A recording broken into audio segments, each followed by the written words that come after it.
Hey,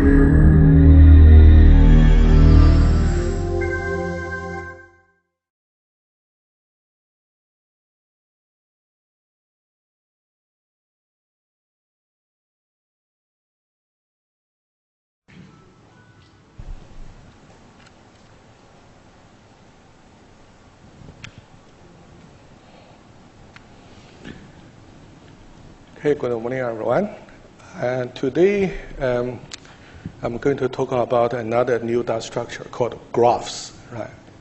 And graph is a very complicated topic. So today, what I'm going to do is to talk about some basic terminologies that were used in the lecture, and also talk about how to implement a graph in your, for example, C++ program.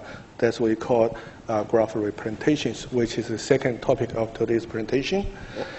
And then I talk about, probably the most important is to introduce some graph algorithms. There are quite a lot of graph algorithms, and they have a lot of important applications. Right? So today, because of time limitation, I can only probably introduce basically 4 categories of algorithms. The first one is traversal, so you know what I mean by traversal now. So, but now today I'm talking about graph traversal. And then I introduce another algorithm which we call spanning tree algorithm. So how to generate a spanning tree? What I mean by spanning tree? What is a spanning tree, and how to build a spanning tree? So I will talk about that in the second half of probably the second half, or maybe the first half of today's lecture. And then we are probably the most challenging part is the last 2 algorithms. One is called crosscut, another one is prime algorithm.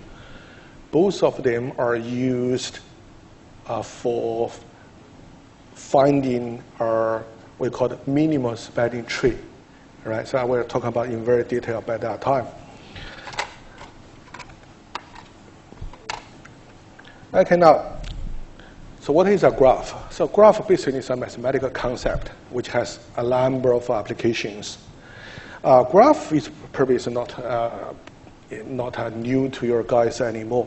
So a graph basically consists of 2 types of components. One is called vertex or vertices or node, right? Another one is called edge. So for example, if you look at this one, so there are different types of graphs, and this is just one of many types. So for example, this is an instance of a graph. So for a graph, typically we give a name. For example, the graph name is G, which consists of 2 components. One component is a set of vertices or set of nodes. So for example, V here, for this instance, we have vertex A, vertex B, C, D, and E. So we got 5 vertices. So this is one set. It's one set of components, V, which is a set of vertices. Another component is a set of edges, right? So edges is something like, as you can see, edges is this component which connect, for example, for this instance, connect node A and node B. So edge is, so this is the edge, AB. AB is an edge. AC is another edge. So E is a set of edges. So basically, our graph, for this graph, consists of 2 components, one set of vertices and one set of edges, right? So this is the one. This is by definition. There are a number of applications. Just to give you a very simple one. So for example, as you can see, this is a guided point campus map, right? So sometimes probably you want to know, now I have finished this class, I want to move to, for the next class is in S block. So which is the shortest path? How can go from here, move from here to S block? So this is one typical example. Of course, this is a very small scale one. The large scale one, for example, your GPS, right? You need to find the shortest path in terms of time, or maybe in terms of distance from one location to another, right? So this is the large scale, the real world application. And also, you probably, for example, sometimes we have visitor colleagues from overseas, and I show them around to say, make sure, they can visit all the buildings, all the blocks, all the buildings on this campus. But for each building, I only want to visit, of course, only once. Was the point to visit a couple of times, and only once. So I need to do a planning. How would you find a plan, or a planning which can make sure you can only, so you sure a visitor around, you visit all the buildings on the campus once and only once. How would you do that? So this eventually is also converted into a graph application, graph problem. All right. So this is what I'm talking about. So before talking about how to implement a graph in your program and what's the useful algorithms, so I would like to quickly introduce some concepts, some terminology that I use in the rest of the lecture. First one is, so for graph, as I mentioned earlier, there are different types of graphs. So one way to classify a graph is according to if the edges has a direction or not, if the edge have a direction or not. So for example, if you look at that two graphs, the left-hand side one is undirected graph. Why we call it undirected graph? So if you look at the edges, so the edges do not have an indication of direction, does not have a direction. Where this one have, for example, the edge is from B to C, where that edge is from B to A, but from A to B there's no edge, right? So because sometimes we needed to model our problem in the real world using our undirected graph, but sometimes you found we needed to use, we have to use a directed graph. So for example, if you use a graph to model the street directory, the street map of Brisbane, so some street is one direction. So you have to indicate, from one you can only come from one way, but not the other way around. So in this case, you probably have to indicate, use a directed map, a directed graph, right? So anyway, there are, in terms of the direction, if there are any direction or not, or for the edges, then the graph can be classified into directed graph and undirected graph. Okay, and another important concept and the term that I use in presentation is in the lecture. Today's lecture is we call subgraph. Subgraph, as its name implies, it's just a part of the graph. Yeah, subgraph. So basically, by definition, a subgraph of a graph consists of basically a subset of vertices and a subset of edges, right? Just an example. So for example, this is a graph which consists of 5 vertices and number of edges. And the right-hand side on the slides are 2 subgraphs of G, which is this one, right? So for example, this is one subgraph which consists of, cover all the vertices in graph G, but not all the edges. For example, if you look at this one, edge DE is not in this subgraph. So this is one instance of subgraph. So there's another subgraph here. So this subgraph only covers 4 of the 5 vertices in graph G, and only cover 4 edges of those. How many I didn't count anyway. Some of the edges, right? So this is one subgraph. This is another subgraph. All right. This is by definition very easy, right? But we will use the definition of subgraph very soon. And also sometimes we need to use what we call, there's another type of graph, we call it weighted graph. So what's it mean, weighted graph? Weighted graph, if the age, if we assign a weight to all the edges, so then that graph is called a weighted graph. So I can say, for example, AB within an age, within a weight, which is 3, and the weighting of the age from A to C is 6, and so on and so forth. Because sometimes weighted graph is also very useful. So for example, if we want to use a graph to represent, for example, the flight map for a company, for example, Qantas or Virgin, whatever. So you probably need to say the distance between the pair of airport or pair of city. So you can use weighted one, right? So you can use weight. Okay, distance from Brisbane Airport to Sydney Airport is 1,000 kilometers, for example. Then you put 1,000 kilometers over there.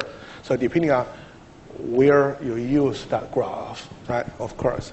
Did you have any question? Is the weighting also a priority? Or sorry? Is the weighting have anything to do with path priority? Basically, no. Depends, but sometimes if you say, if you in one application where you can use the age to represent the priority, that's probably okay. But generally speaking, that's not has to be a priority. So it could be a distance. So this could be another thing. For example, we still use the flight map as an example. So for example, sometimes I'm not interested to find a shortest distance, but I want to find, for example, I want to travel from somewhere from B to D, and I want to find the cheapest flight instead.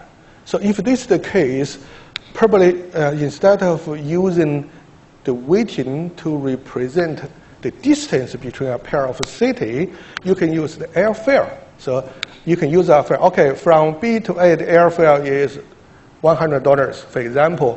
And then from A to D, the airfare is $200, just an example. So it depends. So that's not has to be a priority. Yeah. Any other questions? Okay, so this is a weighted graph. Okay, now sometimes I say two vertices are adjacent. So what does that mean? So when I say, so two vertices of a graph are adjacent, if they are linked, if there is an edge between that pair of vertices. So for example, I can say A and B are adjacent. Why? Because there is an edge. There is a link between A and B. So B and D, so there is no directly edge. There is no edge between D. I'm talking about paths in a few minutes.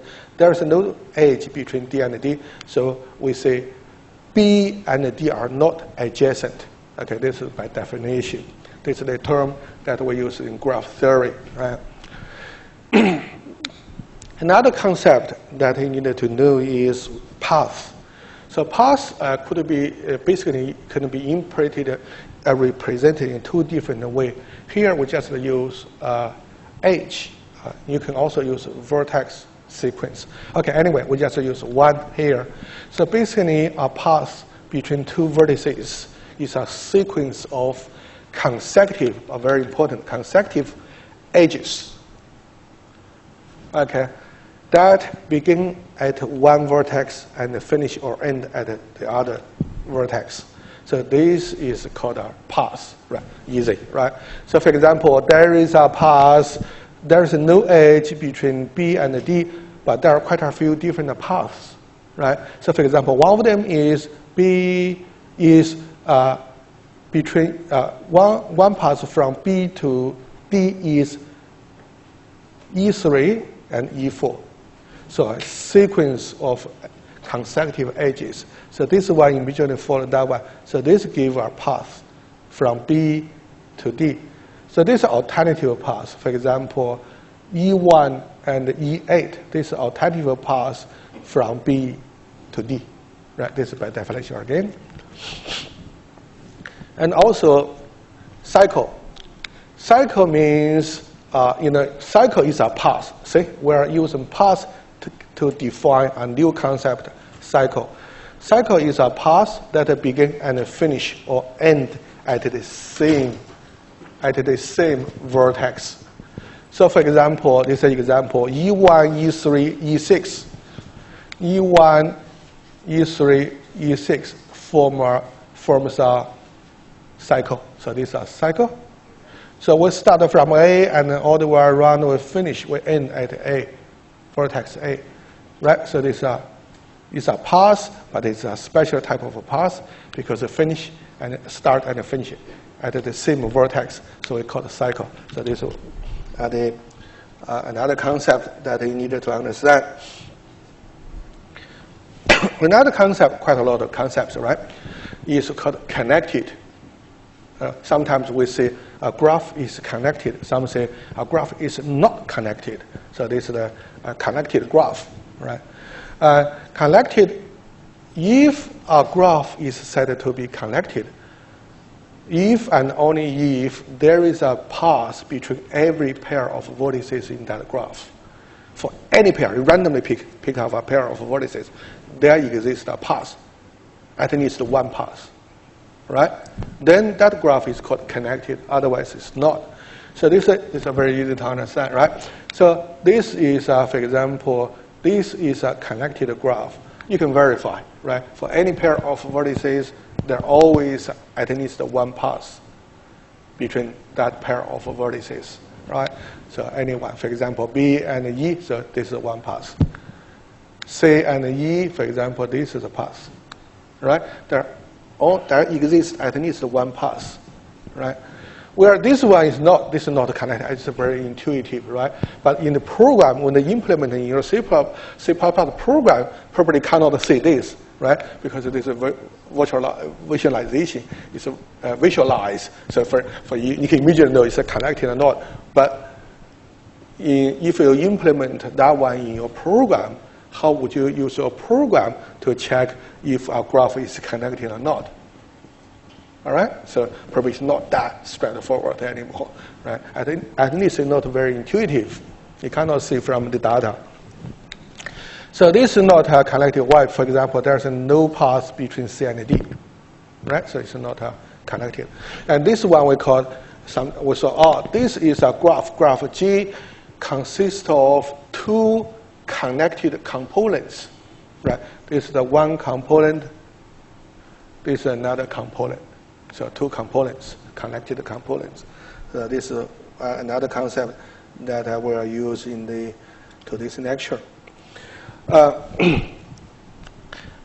probably don't need to use this one, but I think it's a very important concept and very easy. So I also want to make sure you guys know that concept. Sometimes we see a graph is complete. So what's mean complete? When we say a graph is complete for any pair of distinct or different vertices, there is an edge for any pair. For example, B has an edge to all the other vertices in the graph. For any pair of distinct vertices, there is an edge. So that graph is called a complete graph. Okay. So this is a complex graph of 4 nodes or 4 vertices. So you can also draw, for example, a complete graph of 5 vertices, 6, 7, and so on and so forth. Anyway, this is one important. Okay, now you got what's meant by, so you know the concept of graph, what's meant by graph, and different type of graphs. Right, so we have, depending on if there is a weighting or sign to the edge, so graphs can be divided into 2 categories. One is weighted graph, and another unweighted graph. And depending on if the edge has a direction, So the graph can also divide into another two types. It's just a different way for classification. So we have directed graph and undirected graph. So all the combination, we have 4 different type of graphs, right? So of course there are more. There are some more. So for example, super graph, which is beyond this unit. In this unit, you only need to know 4 types of graphs. So these are list of the graphs. So unweighted, undirected graphs, weighted, undirected graphs, unweighted directed graph, and weighted directed graph. So there's only 4 combinations, right? This is what we needed to know. So in the rest of the lecture, in the next few minutes, I'm talking about how to implement different type of graph in your C++ program. All right, but I only probably talking about the first 3 type of graphs, and I deliberately leave that one as to you as a sort of exercise, right? And also when you preparing in week 12, when you start preparing the final exam, and we'll also give you some sort of practice questions. Including that one, give you one, to give a graph, how you give you a weighted and a directed graph, how to represent it in C++, for example. Okay, now how to represent a graph in your C++ program, not specific to C++ program. Actually, we're talking about any programs in general. Right. So because we are using C++, so sometimes I always say, how would you do that in your C++? But that doesn't mean this is the only can be used in C++. Can also use in other programming languages too. Right. Basically, there are 2 ways to implement a graph. For example, a graph like this, in your program, in your C++ program. One is called Adjacency Matrix. Another one is called Adjacency List. They have disadvantages and disadvantages, right? So sometimes you probably find it pretty handy, pretty efficient to use, for example, the matrix representation, implementation, and sometimes you probably say, oh, probably list is better. Well, depending on your application, or talking about later on about that. So now we look at how to implement unweighted, for example, graph. This is the unweighted, undirected graph, right? This is the unweighted, undirected graph. So for example, given a graph like this, how would you implement it in your C++ program, right? Number 1 choice is we use adjacency matrix. Adjacency matrix, actually, the matrix, as you know, is basically another mathematical concept. So basically, it's similar to 2-dimensional array, right? So if we talk about in the context of C++, actually, you implement using our 2-dimensional array.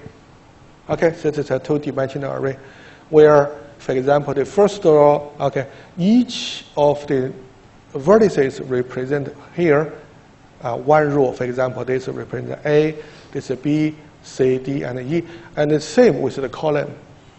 So if there is an edge between, say, A and B,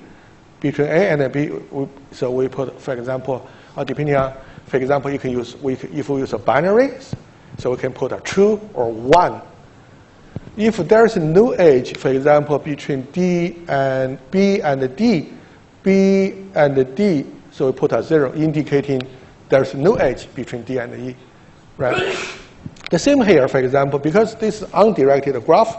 So if BD, if here is 0, then DB is also 0, right? So because of symmetry, because it's undirected. So the matrix or the 2-dimensional array is basically a symmetry, right? Symmetry. This is one. Another one is, now we look at how would we use adjacency matrix to represent our weighted but undirected graph. So this is a weighted, so as you can see, all the edges have a weighting, for example, right? So this is a weighted graph, but it's an undirected graph, right? How would we use adjacency matrix to represent this type of graph? This is also easy. For this one, you can use like this, right? So instead of use 0 and 1 or true and false to indicate if there exists an edge between a pair of vertices, so you can actually use a number. So the number is the weighting of the edge. So for example, the weighting of the edge AB is 3, so AB is 3, or BA is 3, so we put a 3 over there, right? If there's no edge between a pair of vertices, so for example, between D and B and D, B and D, there is no edge, we put infinite. We put an infinite over there. So this is depending the program language that are using. So for example, in C, you probably can, in C++, you probably can use, the maximum number for the integer, because there's no infinite, right? So what you can do is, I can use the maximum number of the integer that they can present, as, put over there. You cannot put 0. If you put 0, use algorithm later on, then you'll get a wrong result. Has to be a very, very huge number. So typically we use an infinite, indicate there's no path, or the path is terribly known. So something like that, all right?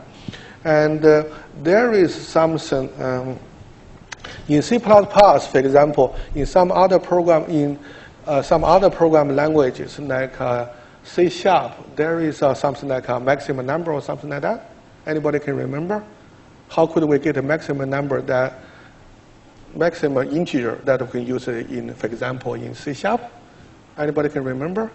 There was one, it's called a maximum value or something like that. I can't remember. And there is a similar in C++. In C++,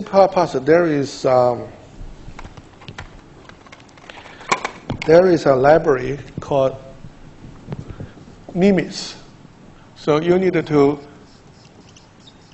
include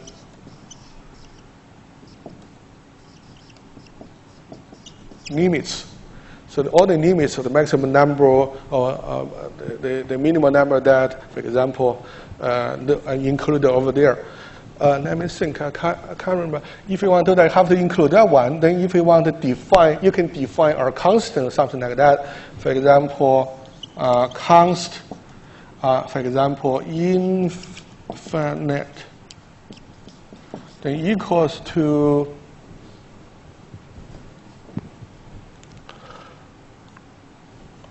I cannot remember exactly here. So and this is, there's a function called a max.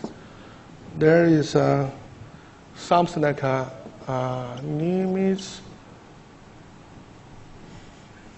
I can't remember. Anyway, you can do a quick search. I believe you can find it. Maybe I can do a quick search.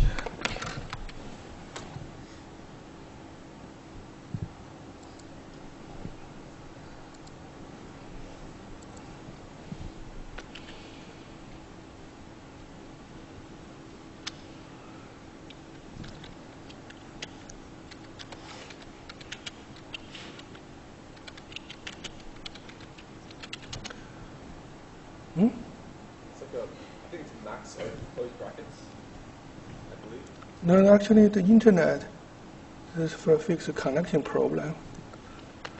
I find it out during the break. Okay, I tell you. I give you what's the detail. I don't want to waste your guys' time right now, but I will tell you what's the name of this one after the break.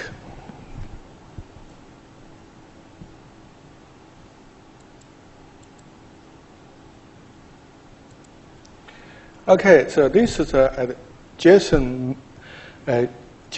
matrix representation for weighted and undirected graph. And how would we use adjacency matrix to represent our directed graph like that? For example, this is also pretty easy, right? So you still use 0 and 1 because you only need to indicate if there is an edge, for example, from A to B, for example. So from A to B, for example, A to B, there is no edge, so it's 0. But from B to A, there is edge. B to A, so there's edge, so we put a 1 over there. All right, so this is adjacency matrix representation for directed graph. Okay, so now you can guess, how to use, for example, adjacency matrix to represent or to implement our weighted and directed graph. So it should be very easy, right? Very simple to you guys. Now, we'll talk about another type of implementation, which is adjacency list, right? Adjacency list. So adjacent list, I still want to use this one as an example because it's very easy, pretty straightforward. So for this graph, right, how would we represent? So first of all, we use a list. So this is why we call it adjacency list. So we use a list.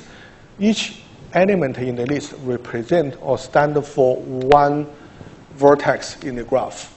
Okay, so for example, if you have 5, so in C++ you can use array, right? So this is our array.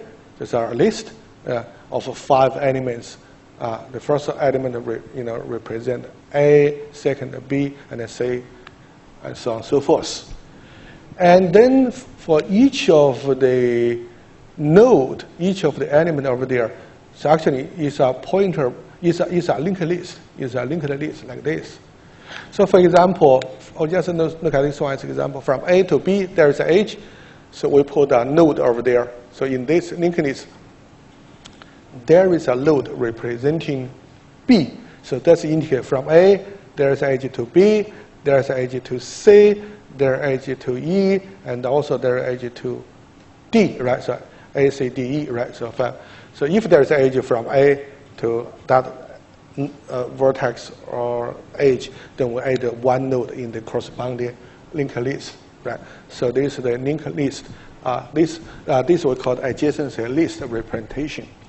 So I can say for this, what's the size of this list or array? That's the size. That's the total number of vertex. Okay, vertices, total number of vertices or total number of nodes, right? You got a 5, then 5. So this size is the same with the number of vertices. Then how many nodes in those linked lists? How many? Anybody have a different opinion? How many? In general, I'm not talking about this one. For example, if we have a graph of n vertices, how many nodes in those linked lists? Maximum n minus 1. Say again, maximum N minus 1. n minus 1. Anybody have different opinion, different idea? Triangle numbers? No. Got to try. No. Actually, it's the 2 times n. Why is it 2 times n? So, for example, for one edge actually appear over there twice, right? For example, A to B, there is a one node B over there, and also there is an edge from B to A. So both A and B appear twice, right? So A, B. So this edge actually, this edge actually appear twice over there. So this is 2 times n, where n is the total number of vertices in that graph. So why I'm interested, why we want to discuss this, because this is about the representation complexity. So if we represent one graph, how much space do we need, right? So this is related to n This is actually the size of n. And this is 2 times, oh, sorry. I was wrong. Sorry. 2 times of, not 2n, 2e, where e is the total number of edges. Does it make more sense? Sorry, I was wrong. So for example, if I hit 1, 2, 3, how many? We have 7, right? We have 7 edges. So the total number of loops in those linked lists is 14, 2 times of total number of edges, not the total number of vertices, right? That's correct. Right, so this representation related to the total number of vertices and also total number of edges as well. Right? So we're talking a little bit more about that. Then what about this one? For example, if we use matrix representation, so the size is n times n, where n is the number of vertices, right? This n times n, right? Okay, we'll talk about that later on. So now, quickly finish adjacency list representation for graph. So similarly for for weighted graph, so we use the similar one. But we need to add another additional. We need to include additional attribute into those nodes, which represent the edge, the weighting, right? So for example, A to B, the weighting is 3. A to B, weighting is 3, right? So we'll put it over there. It's too easy. And now we look at how to use a graph representation.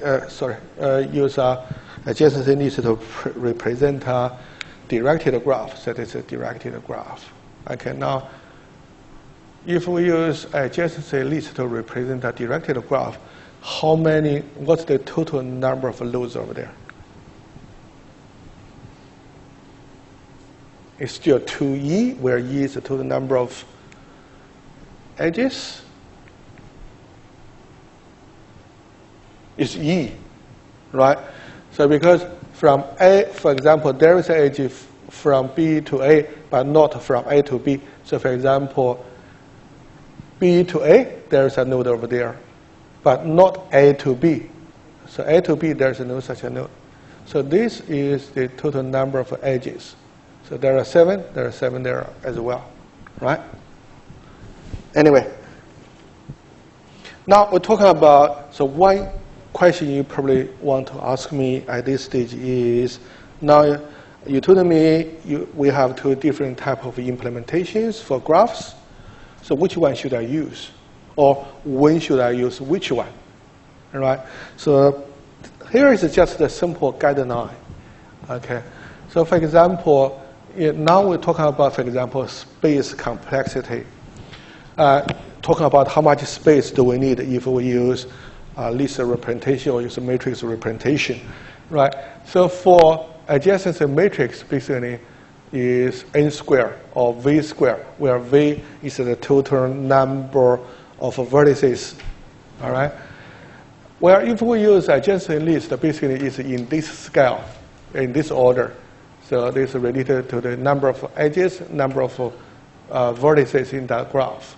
So the general guideline is, but not always true, if we only concern about the space complexity, the total space we use in implementation, so all you need to do is to check this. So if the total number of edge is much, much smaller than v squared. If in this case, of course, you should consider using adjacency list. Otherwise, you probably can use the matrix one. This is the one thing you need to consider when you choose the implementation. There is another one, which probably is a more important one. It's about computational complexity or time complexity. Right? We'll talk about very briefly about algorithm analysis. What's the complexity?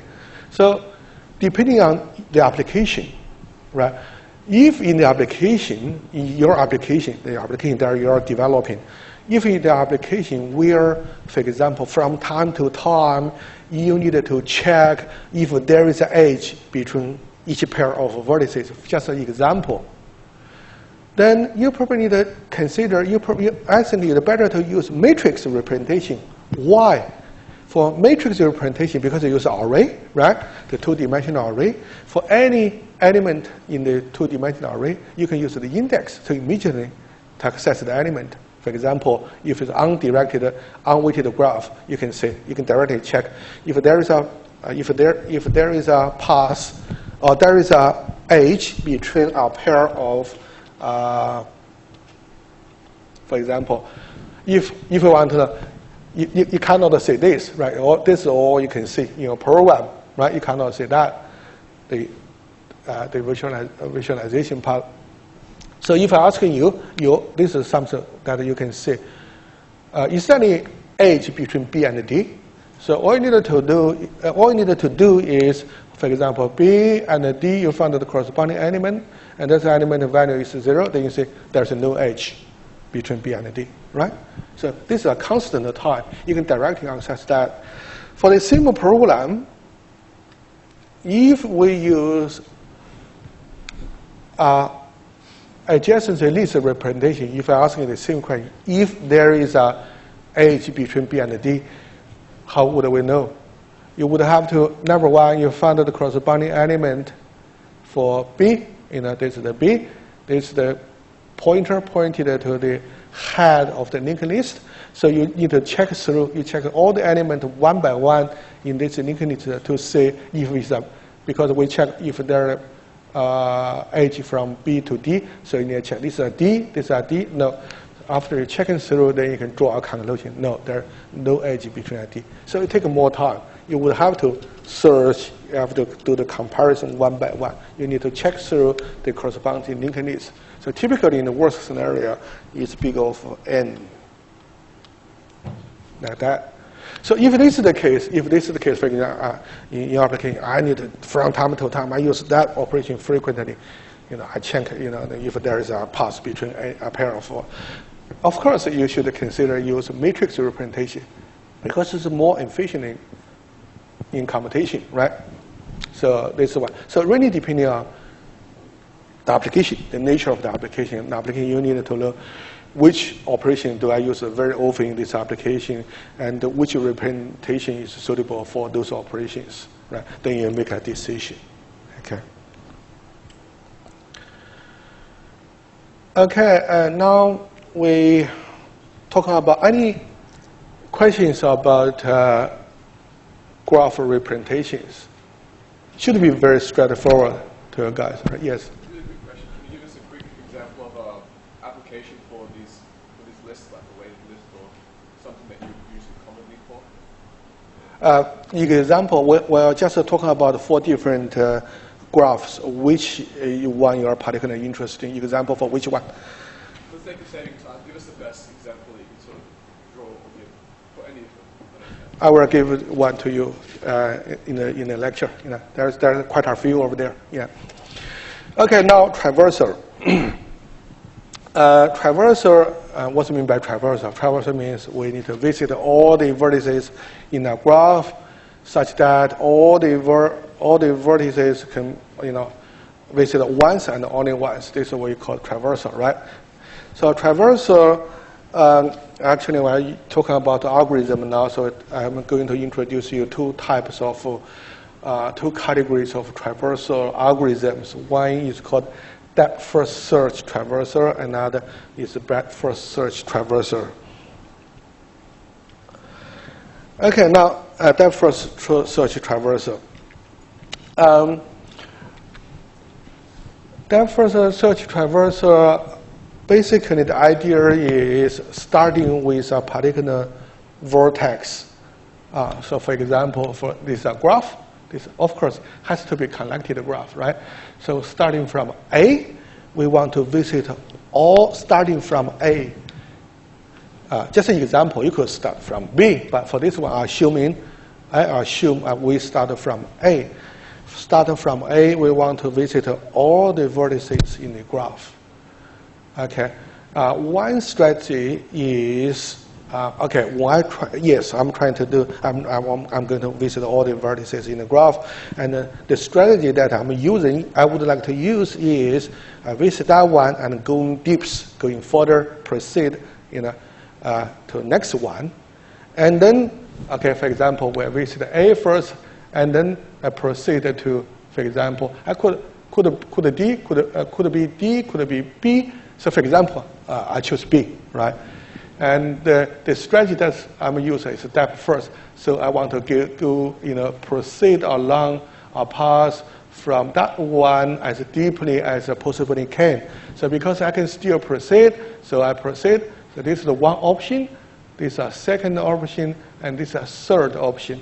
Of course, depends which one you can actually proceed each any of the use only any of the option. So for example here, if I assume if I have a multiple choice, for example from A, next one I can visit B, or next one this alternative I can visit D. So I always use alphabetical order. So that means okay, because B is smaller, so I always visit it. So I choose B rather than D. So similarly here from B, I can go in further, I can proceed from there. This is the first option, there's a B to C, and B to E, and a B to D. C is the smallest letter, so I visit the C, just an example. You don't have to use this one, so I'm just use this one as an example.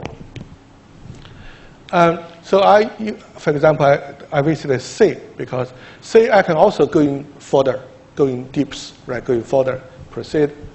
Okay, so C, there's only one that has not been visited, right, which is E, then has to be E.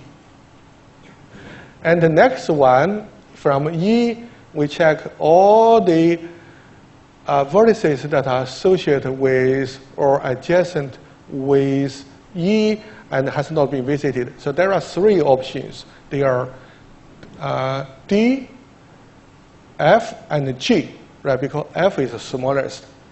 This is strategy I'm used when I got some conflicts. When I got some, you need to make a decision which one you are going to visit next. So, for example, I assume in this example, I assume always the smallest letter. So this has to be D. So D is the fifth one. So after D, there's only one that is associated with D and has not been visited, which is F. So visit F. F also can go going further to G, so I visit G. So the order would be, the traversal order would be A, B, C, E, D, F, G. So this is the order. This we call depth first search traversal, because when we visit, we always go in depth whenever we can. So this is the strategy. And for this algorithm, I'll probably talk about very quickly one algorithm before we take a break. I'm going to talk about two types of algorithms, two types of depth-first search traversal algorithms. One is recursive version, another one is iterative version, right? So as you can see, this is a recursive version. So our recursive version is very simple, right? So as you can see from there, so for this one, basically we traverse our graph beginning at vertex V. So we start from vertex V, okay, using depth-first search strategy. All right. So what we do is only 2 steps. It's as easy as that. So if you implement that one in your C++ program, only 2 lines of code. That's it. It's as simple as that, right? Very simple. See, recursive is a very powerful technique, right? Programming technique. So what we do is we visit V first. This is the starting vertex. So visit V, and then we mark it as visited. So whenever we visit one, we need to, mark, put a marker of that. That's it. It's already visited. So we don't need to re-visit that node in the future, right? So that's why. And then for each unvisited vertex U adjacent to V, this is a recursive call, right? So this is the function name. This is a recursive call, but this parameter is U, right? So in this way, we can visit. So if you write a program, you can try. So they will output that one. A, B. If you use this one as a test program, there would be output A, B, C, blah blah blah. Over there. Of course. So when you say you need to change the program, when you implement an algorithm, you need to change the program. So, for example, when I say visit V, you simply output, for example, print V. So in this way, you output all the nodes onto the screen in that first search order. All right? Okay, maybe one more. Next one is I'm still talking about that first search traversal, but this is a different algorithm. So this algorithm actually is an iterative algorithm. So as you can see, this is not a recursive algorithm, right? Because it does not call itself. If algorithm call itself directly or indirectly, we call it a recursive algorithm. If you use a program, it's a recursive function, but this is not a recursive, this is an iterative. All right? For this one, actually, we needed to make use of the property of stack. Okay, you still remember stack? So stack is first in, last out, that structure, right? We needed to, in this algorithm, you will find that property is terribly useful. So without that, without the stack, property found it's very hard to implement using iterative algorithm, develop an iterative algorithm. Okay. What we do here is, first of all, we use a new stack. We use which of course initially is empty, and then we push V. V is our starting point, starting vertex. We push V onto S as a stack again, and then we visit A, for example, visit V, for example, print V onto the screen, and mark it as visited. Right, this is pretty much the same. Now because it's iterative, I'm using a while loop. Okay, use a while loop over there.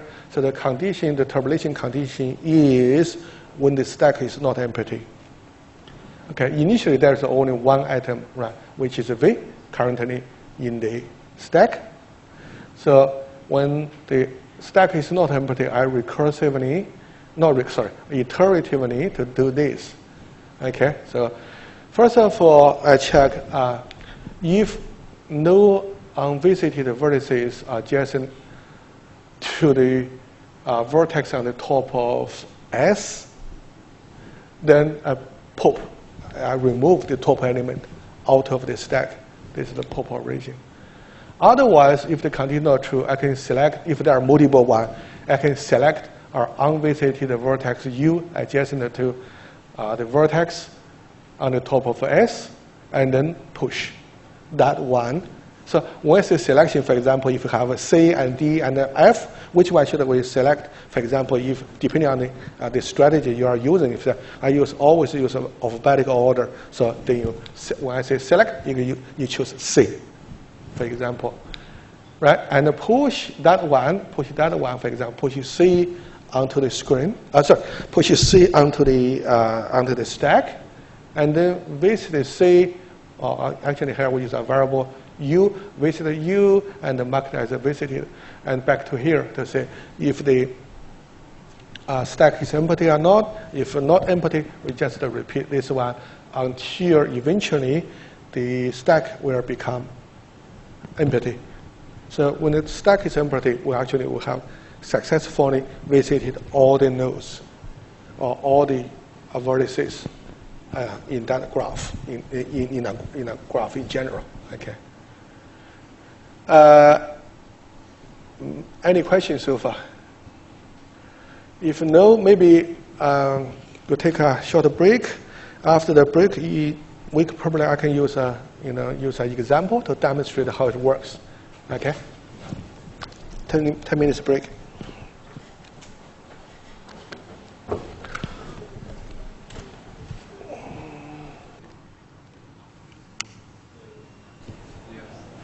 Okay, so I dig out the name. So this is the one.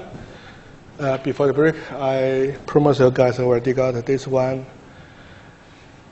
basically this is about how to use the maximum number, the maximum value of a type. For example, if you want to use an integer, this is an integer type, that's the way how you can get the maximum value for integers, right? So this is one.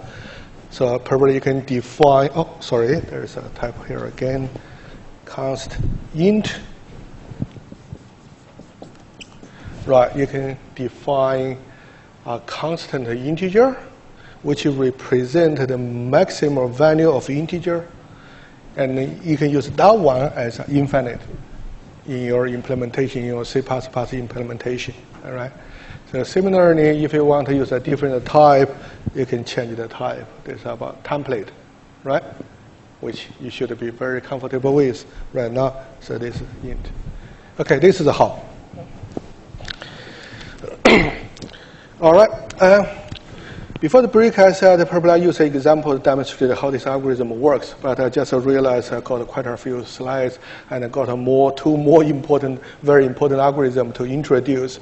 So what I would like to do now is I quickly go through all the rest of the slides, lecture slides. So if I still have time, I probably use an example to show you how this algorithm works. Otherwise, I have to leave this one to you because there are a couple of very important algorithms that I must introduce today. Okay, so this algorithm, so basically you know the idea, what's it mean by depth first search based traversal, right? So now this is another type of traversal. This is called breadth first search traversal. This is just another strategy to visit all the nodes in a graph, right? So it's just a slightly different strategy. So for this one, this is a breadth first search based traversal. So how this one is different from depth first traversal. For this one, I assume still start from vertex A, right? So you will say, you know, these are different, the strategies are different. So I visited A first because there are another two nodes which are adjacent to A, right? They are B and C. So next one that I will visit is one of them. Actually, it's both of them, but in some order.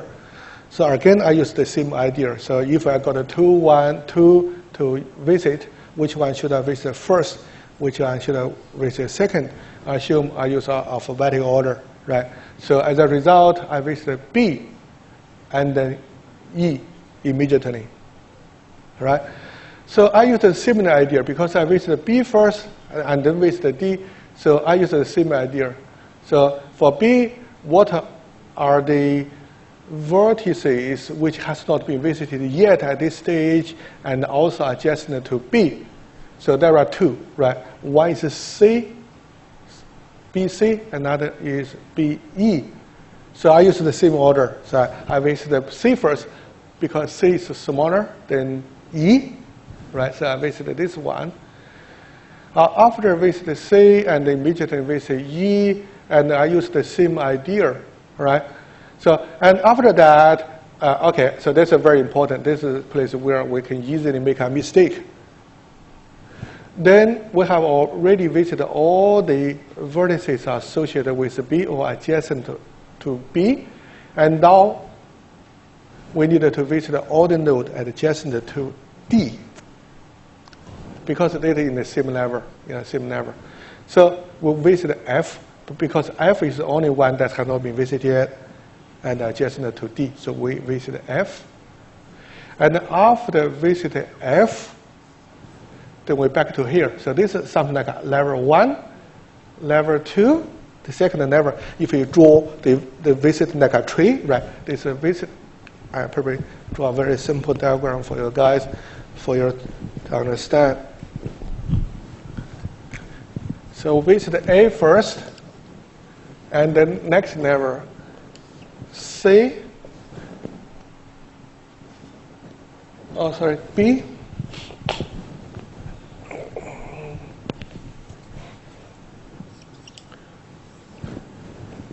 and D. So this is something like a number 1, and this is number 2, right? B. So when we visit B, so B associated C and D. So with C, C and E, C and E in this order, right? So this is 1, 2, 3, 4, 5. And then rather than going further, if you're going further, that's a depth first search. It's not a breadth first search. Now we need to search the third level, or level 3. Level 3, so which are the nodes that has not been visited yet, and also adjacent to D, there's only one, which is F. So all the vertices on level 3 now has been visited. So time to visit it, we use the same idea, right? So we check if there any one associated with C and has not been visited. There's no one, right? And then E, so we use the same idea. Anyone has not been visited and is associated with E, that's G, right? G has not been visited, so visited. This one. Right, that's the end of the story. So the end of the visit. So now we have visited.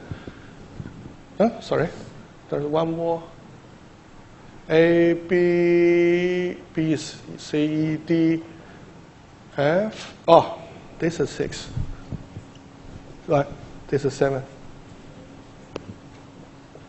So we have visited all the vertices. Right.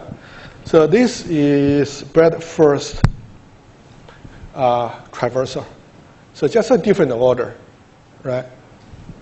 So you use a different strategy to visit all the nodes in the graph. So this is what traversal about.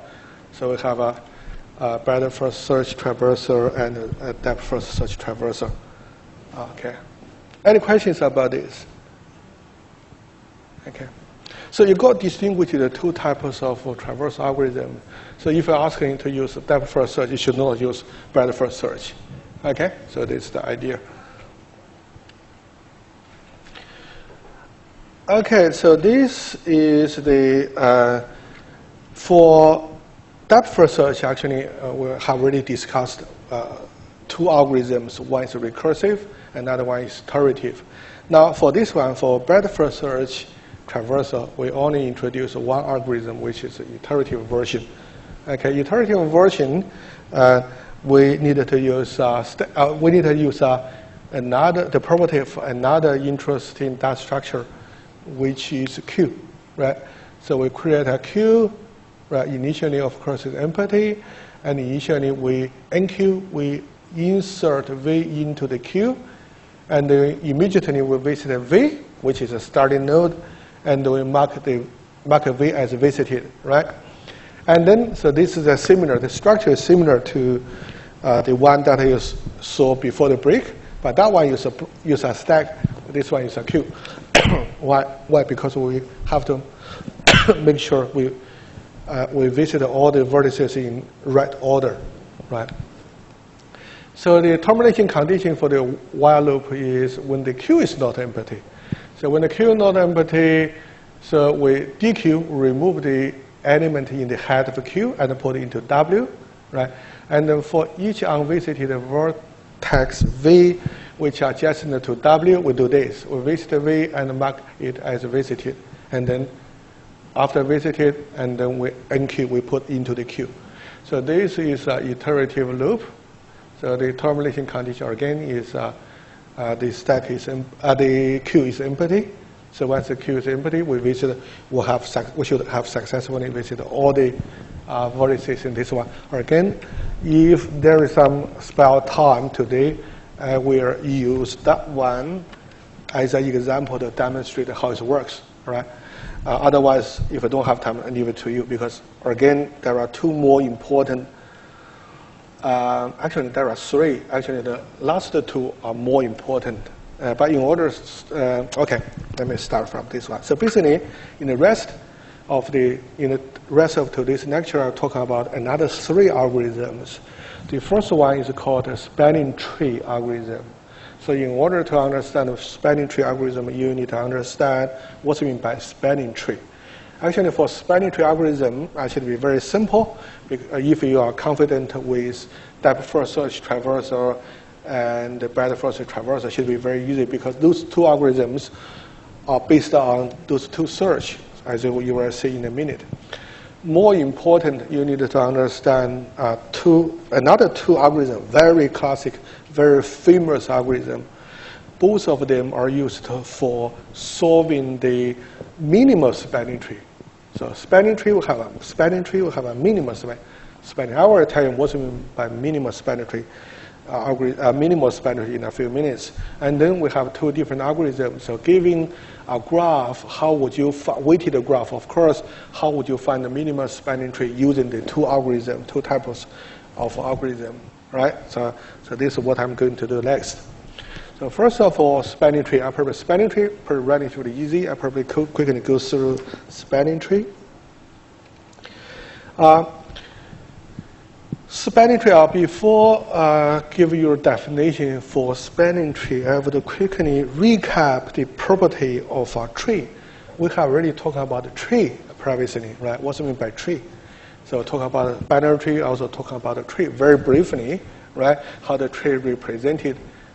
Implemented how to traverse a tree. We talk about that. So if you don't remember, you should dig out the lecture notes and take another look. Anyway, quickly refresh the idea. So basically, a tree a tree can considered as a special type of graph. Okay, what's special?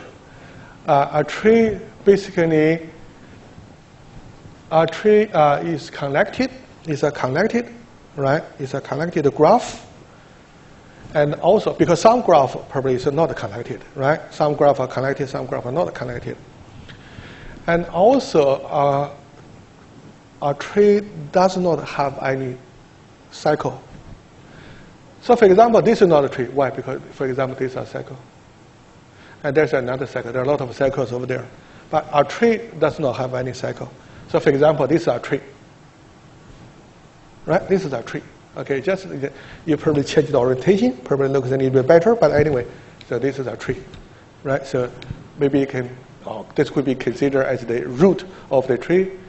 This is the two children of that tree, and so on and so forth, but not necessarily to a binary tree, right? This is our tree. One important property for tree is the tree. A tree of n nodes has n-1 edges. Okay, so for example, you can verify. So you don't need to prove. Easy to prove, but you don't have to. So you can verify. For example, this one, how many nodes? 7. There must be 6 edges. Always n-1, where n is the total number of vertices in the tree or nodes in the tree, right? While I quickly recap the tree, because I'm now introduce another new concept, which is we call it spanning tree. Okay, a spanning tree of a connected and undirected graph. G is the tree. Is a tree. Is a subgraph. Is a tree that cover all the vertices of G. So, for example, give an example. So, for example, the right-hand side is a spanning tree of G, which is showing on the left-hand side. So this is a G, and this is a spanning tree of G. So because of that, we call it a spanning tree. So this must cover all the vertices, in G. So it's, as you can see, all the vertices. Okay. It's a subgraph of G covering all the vertices, and also there is no cycle, which means this is a tree. So that's why we call it a spanning tree, right? So this is a spanning tree of G. For that graph, there could be some alternative. There are some other spanning trees, but this is just one spanning tree, one of the many spanning trees. Okay, this is what we mean by spanning tree.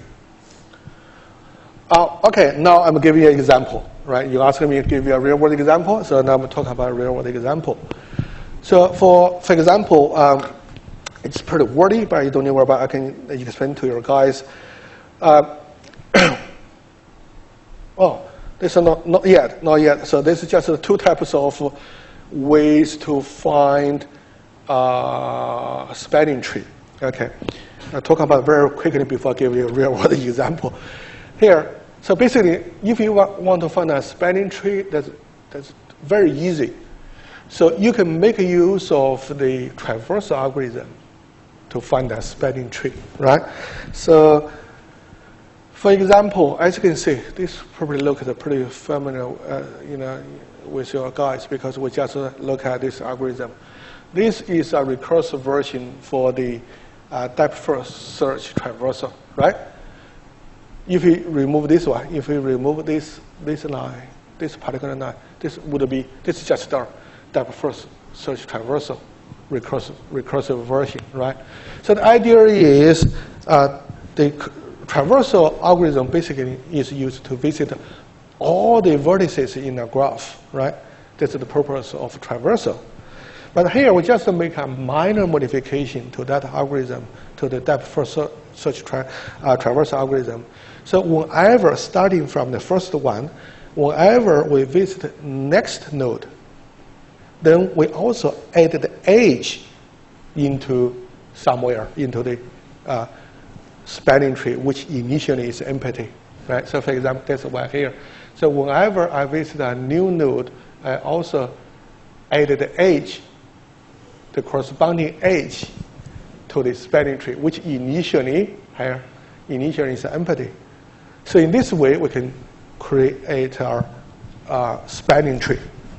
Okay. So similarly, depending on what sort of spanning tree you want to create, you can use, if you use depth-first search traversal, you can create one type of spanning tree, and similarly, you can use, for example, breadth-first traversal. You just make a minor modification to that one. You can also create another spanning tree, but it doesn't matter, right? It doesn't matter. So this is just an example, very quick example, demonstrate how to use depth-first search algorithm to create a spanning tree of a graph. So that is a graph. So this is one we have already discussed, starting from here and there and there. So starting from here, when we move to the next one, we add the edge, corresponding edge, which is AB. And next, from B to C, we also added the corresponding edge. And the next one is 3, 4. We add this edge in a CE, and so on and so forth. So eventually we get so as you can see, this is a spanning tree. Very easy. And then, of course, we can use the same idea. This is another version of a spanning tree and how to find a spanning tree.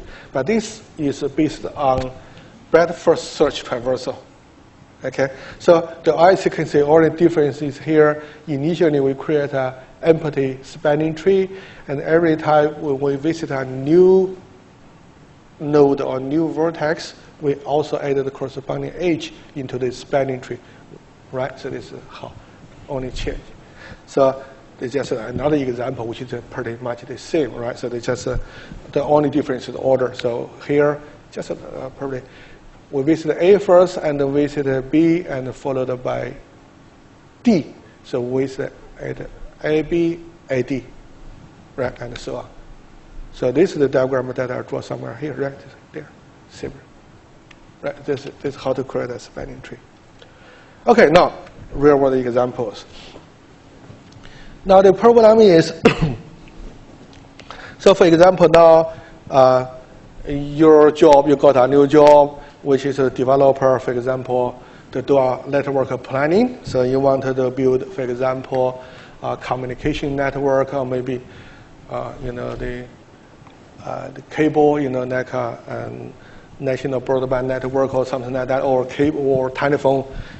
Put a cable to, for one area, in which has will have a number of city or number of towns or number of villages, whatever, or number of farms. And then of course, you need to make sure everybody in one location can talk to one town, can talk to anybody in other area, anybody in other cities, for example. And of course, so how would you guarantee? You build a communication network, and the communication network can make sure everybody can talk to somebody, anybody else in different locations, different cities, different towns. Of course, if you know connectivity concept, you say, I just build something like that. Okay. Each location or each city or town, I use a node to represent it. So each node, each city is represented by a node or by a vertex, right? So in order to guarantee, the one guy can talk to any other guy in different area. So basically all I needed to do is put a cable, link some, between some cities. For example, all pair of cities. This is one option, right? So if in this case, you can make sure everybody can talk to everybody else using that communication network or cable. But it's too costly, because you need a lot of, probably cost a lot for the installation fee, because you build our communication and you need to put our communication link, or such as a cable, between every pair of locations or every pair of towns, which is very expensive. So probably this is not a good solution. So an alternative solution is, and also there are sometimes you cannot put a cable linking two cities, maybe or two locations. For example, maybe there is a river over there, there's a high mountain over there. So if you want to communicate, there are some relay loads must, communicate through other loads over there, all right? So initially, all you can do is, okay, I just use a node to present, for each city or each location, I use a node vertex to represent. And also, I work out for each pair of locations or town, I work out what's the, if possible, to put a cable, to install cable over there. If yes, if the answer to the question is yes, and then I give, for example, what's the cost to install a cable between a pair of town or pair of city, all right? I build so in this way, I can build a graph, all right? Actually, it's a weighted graph, right? So we have a number of area, for example, I can build a cable, there's no problem. I can build a cable, and the cost is $1,000, for example. I can also build a cable. I'm not able to put a cable because there's a river somewhere here, and also I can put a cable here, put a cable here, put a cable here. Maybe, maybe something like that. So, or maybe you can also put a cable here, right? And also, for each cable, I know there is an associated cost. Maybe it is $2,000 or something. So I can build a weighted graph like this, all right? Now, how could we make sure everybody, so for example, at this location can talk to anybody in different location? So I can find, for example, another solution is, so because it's impossible sometimes in the real world to build a complete graph. If you can build a complete graph, yes, you can do that. You can make sure everybody can talk to somebody else, but the cost probably is very high, right? So alternative solution is, but that solution probably is not feasible, not acceptable. So once I have build a weighted graph like this, like this, then I try to find, for example, a spanning tree of that graph. So for example, I need to build a spanning tree similar.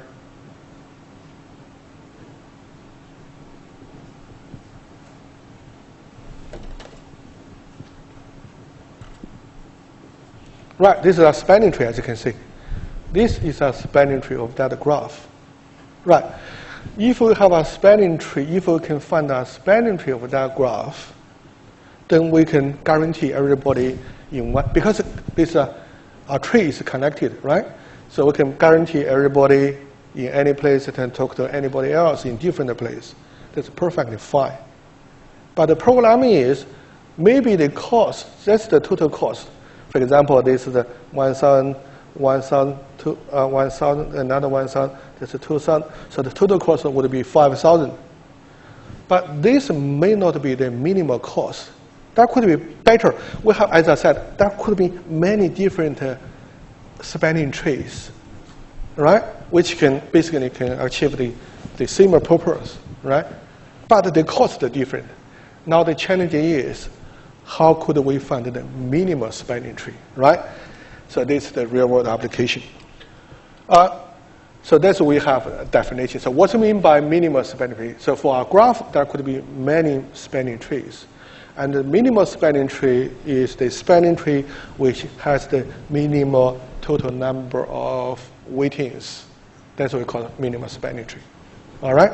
So that problem, that communication network planning problem, eventually can transform into a graph problem. Most processing can be transformed into a problem of finding a minimal spanning tree problem. All right?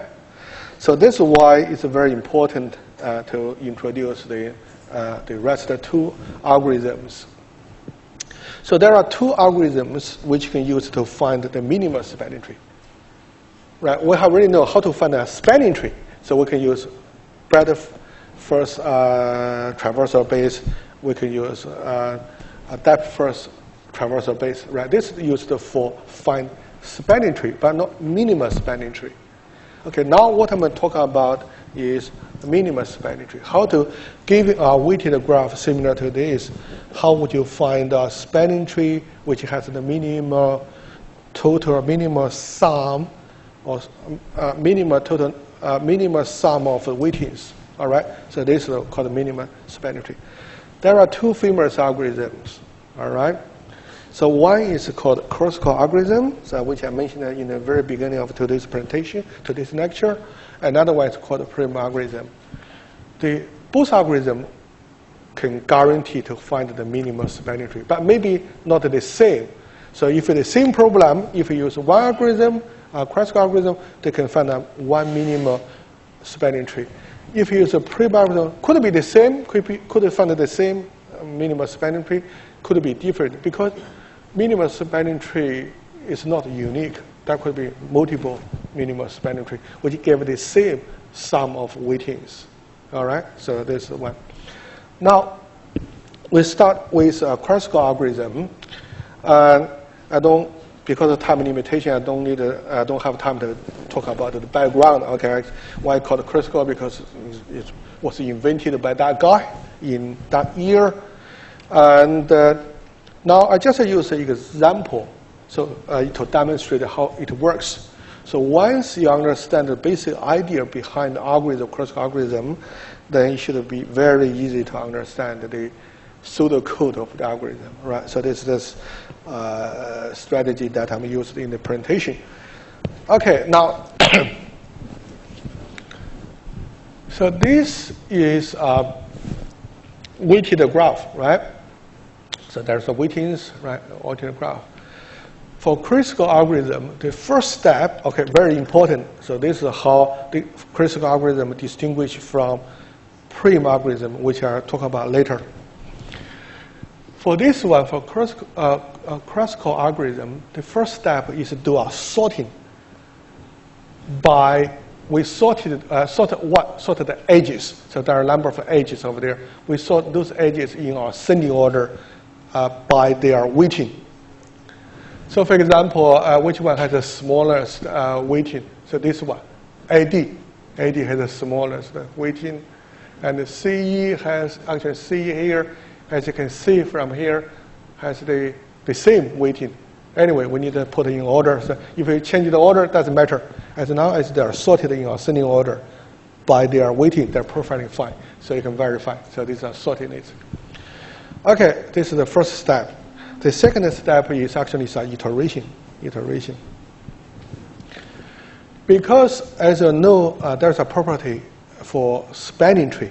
So spanning tree, because it's a tree, The spanning tree covers all the nodes. For example, in general, if a graph has n vertices or n nodes, so the spanning tree should have how many edges? n-1, exactly n-1, right? So the following, after the initialization, the loop will iterate for how many times? For n-1 times, exactly n-1 times, where n is the total number of vertices in that graph. And in each iteration, we add one edge into the minimum spanning tree. Okay? And of course, when we add, okay, let's start from here. Use this one example. So first of all, this is the smallest one. So it's sorted, right? We always get the smallest one, from the list. So this is the smallest one. We include that one, the highlighted one in green, into the. We copy this edge into the spanning tree. Now the initially spanning tree, minimum spanning tree is empty. Now the minimum spanning consists of one edge, which is AD, which is here. Okay, and then we remove this one out of the list. And the next one, we're trying to add this edge into the minimum spanning tree, When we attempt to add a new edge into the minimum spanning tree, we need to check after include that edge into the spanning tree, that will not form a circle in the spanning tree. So if it will form a circle, then we should not. We exclude it. So we don't need to. We cannot add that one. I will give an example. But now it's not the case. If we include this one, as you can see from this time, this does not form a circle or cycle. Right? Sometimes I use circles and cycle. Graph you use interchangeably. Cycle, right? That's not form a cycle. So we add this one. We use the same idea. The next one is df. df, the third smallest df. We add dm. That's the form a cycle. So it's perfectly fine. And the next one is which one? df and then ab. ab. After add ab, so that's not form a cycle, so it's fine. And next one after AB is BE. BE, where is BB here? So after add BE, it does not form a cycle, right? So far so good. And next one after BE, then BC, which is BC. This is BC. So if we add BC, as you can see, that would form a cycle here, right? So we dump this one. We cannot add this one, include this one into the minimum spanning tree, right? So this is highlighted in red. And we use the same idea, add them one by one until iterate n-1 times. Then we add n-1 edges into the minimum spanning tree. So the green one, actually, if you look at the green one, the green component, the green one actually is a spanning tree, right? And we can guarantee it's also minimum spanning tree. Okay, so this is the one way to do that. And there is another one. That's a prime algorithm. Again, I'm using the same technique. I'm also using the algorithm. Use the example to demonstrate how it works. The difference between a classical and a prime algorithm is, so classical algorithm will have an initialization. The algorithm structure looks like this. First of all, initialization. So during the initialization, we sort all the edges in ascending order, and then trying to add all the edges one by one into the minimum spanning tree, which initially was empty. So if it does not form a cycle, then we add into the spanning tree. Otherwise, we can't add until. So this can be iterate until we have add n-1 edges into the minimum spanning tree. Then we stop, right? So this is how it works. So the key point is every time we add one edge into the minimum spanning tree. Where this algorithm, prime algorithm, is working in a slightly different way. Prime algorithm, so rather than every time in each iteration we add one edge, we actually add one node of course, to get the edge into the spanning tree. Okay, so let's check. This probably need more complicated than that. So still start from A. So every time we divided this one into two groups. One is the green one, that's the nodes, that's the vertices, which has already been included in the minimal spanning tree. And the rest are those which has not been included in minimal spanning tree. Okay, they're very important for you to understand this. So first of all, to every iteration, we add one node. So the question is, how would it determine which node should I include into the minimal spanning tree next, right? So this is the key point. How? Now I'm telling you how. So you find, first of all, you need to identify all the edges whose one end is already in the minimal spanning tree, but the other end is not. All right? So here we have two sets of vertices. This is one that has already been included. That's in the initialization. We initially include this one into the minimal spanning tree, right? This is initialization. So the first iteration is we're trying to find all the edges that has the property. So one end is in the minimal spanning tree, another end is not, right? So those are the two, only two. So one end is in this minimal spanning tree, another end is not. And then of all those edges, I pick up the smallest one. I mean the one smallest, I mean the edge which is smallest, the weighting. All right. For this instance, for this particular instance, this one, this is smaller than that one. So I include this node D, of course, together with the edge into the minimal spanning tree. Now I'm including another node, right? Include the second node, which is a D. Next step, next iteration, I do the same. So now two nodes or two vertices has been included in the minimal spanning tree. The rest are not. Now I need to find all the edges whose one end is in the minimal spanning tree, the other end is not. So those are all the four edges. And I've found among these four edges, I need to find the smallest one, which is this one, 6. So I include F, include node F. So every iteration I include one new node. Of course, together with the edge into the minimal spanning tree. So I use the idea iteratively until I include all the vertices into the spanning tree. Okay, then I got a minimal spanning tree. So this is the how.